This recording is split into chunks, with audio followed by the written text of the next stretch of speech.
Hi there, this is Jessica Ortner. Welcome to the 2012 Tapping World Summit. I have the pleasure of being your host, and I hope that you're as excited as I am because this is going to be a fantastic event. In this video, I'm going to show you where the tapping points are, but to get the best results and to really learn how to use this process, make sure you watch the interview I did with Carol Look. And again, that'll help you get the best results. This is just to show you where the points are. So let's begin by showing you the very first point, which is the side of the hand. This is the karate chop point. So you tap here while you say the setup statement, which is even though, and you state the problem. So even though I'm stressed, even though I'm worried, even though I have this pain in my back, I accept myself. Now I know for many this can seem weird, like positive thinking fluff, but what we're doing here is when you say that you accept yourself, it really helps neutralize judgments you have around the problem and helps you go deeper. It sets you up for the whole process. Once you do that 3 times, tapping on the karate chop point, you tap on the rest of the points while saying how you feel. Now let's first start by showing you where these points are. So first we'll start on the eyebrow point, which is right where the hairs of your eyebrow begin on the bone. Then you follow that bone until you're on the side of the eye. So make sure you're not back here on the temple, but you want to be on the bone. And then underneath the eye, again, still on that bone, underneath the nose. Then we have the chin point, which again is right on the crease underneath the lip. The collarbone point, you can use your whole hand and tap where a man's bow tie is. Then we have 2 more points. The next point is underneath the arm. For women, it's where your bra strap lies, and for men, you can measure it because it's a hand width from your armpit. And then you end by tapping on the top of the head. It's that simple, yet so powerful. So those are the basic tapping points. Now, when you tap on the rest of the points after saying the setup statement, you just want to say how you feel. A lot of people get stuck because they're not sure whether they're saying the right thing. It's not actually about the words. It's about using the words that bring up the feelings that you want to clear. If you watch the video I did with my brother Nick Ortner, he talks about the new research that shows why tapping is so effective. And it's because we have this part in our brain called the amygdala, the fight or flight. And when we are worried, that is firing off because our brain doesn't know the difference between a real threat and a perceived threat. So what you want to do is you actually want to fire off that symptom. So you want to feel that stress while you begin to stimulate these acupressure points.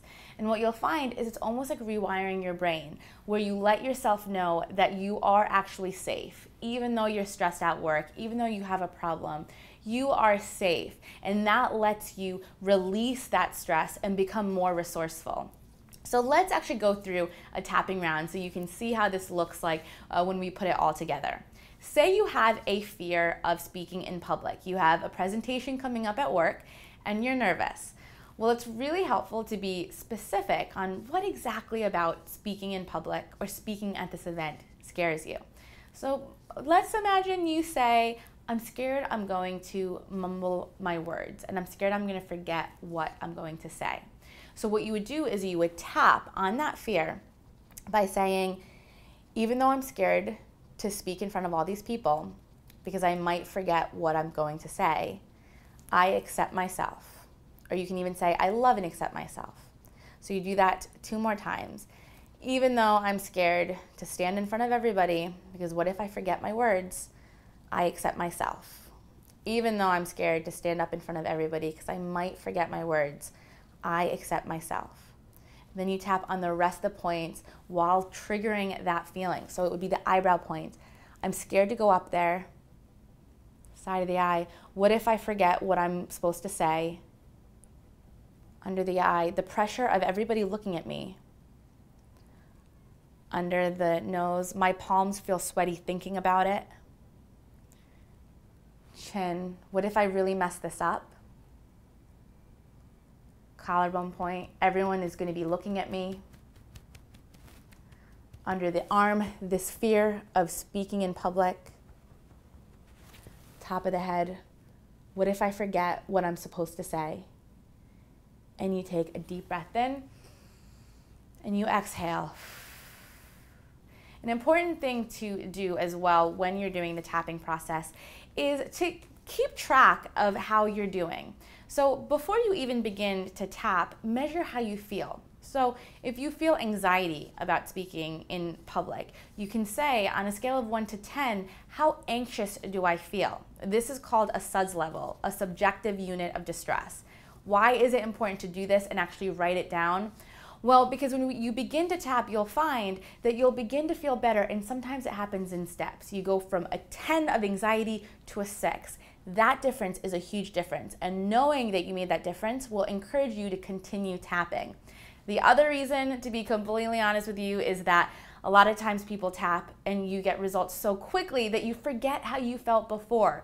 So it's really great to write down the number and be able to see your process and to acknowledge yourself for how far you've come. So as you're listening to these summit calls, I encourage you to do that whenever something comes up and you decide to tap.